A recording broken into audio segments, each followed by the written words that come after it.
ముందుగా శ్రీకృష్ణ ప్రార్థన. వసుదేవసుతం దేవం కంసచాణూరమర్దనం దేవకీ పరమానందం కృష్ణం వందే జగద్గురుం. శ్రీకృష్ణం వందే జగద్గురుం. జై శ్రీకృష్ణ. ఇప్పుడు శ్రీమద్ భగవద్గీత 4వ అధ్యాయం జ్ఞాన కర్మ సన్యాస యోగము నుండి 34వ శ్లోకం నేర్చుకున్నాం.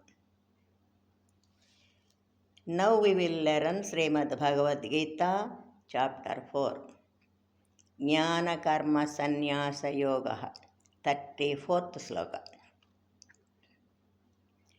తద్విద్ధి ప్రణిపాతేన పరిప్రశ్నేన సేవయా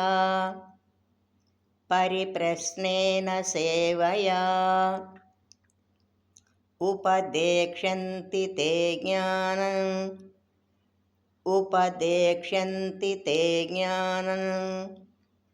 జ్ఞానినః సత్వదర్శినః. మళ్ళీ తద్విద్ధి ప్రణిపాతేన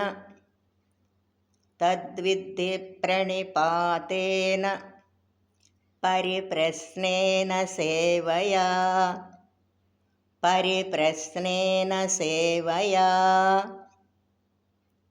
ఉపదేక్ష్యంతి తే జ్ఞానం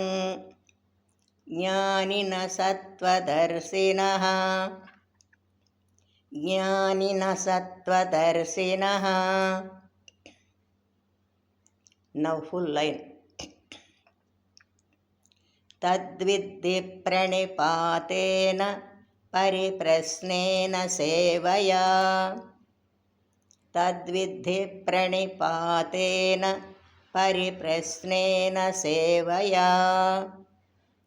ఉపదేక్ష్యంతి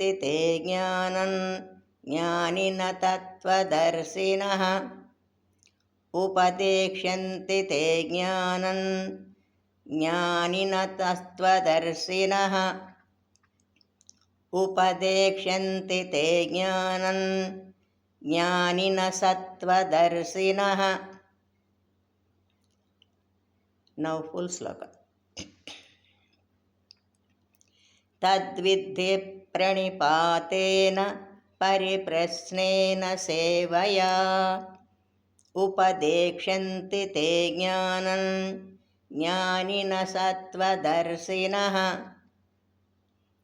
తద్విద్ధి ప్రణిపాతేన పరిప్రశ్నేన సేవయా ఉపదేక్ష్యంతి తే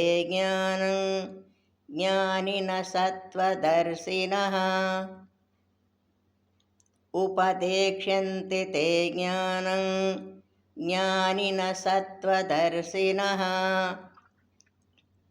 జై శ్రీకృష్ణ. శ్రద్ధగా నేర్చుకొని రోజు పాడుకున్నాం. Let's learn diligently and sing daily. జై శ్రీకృష్ణ.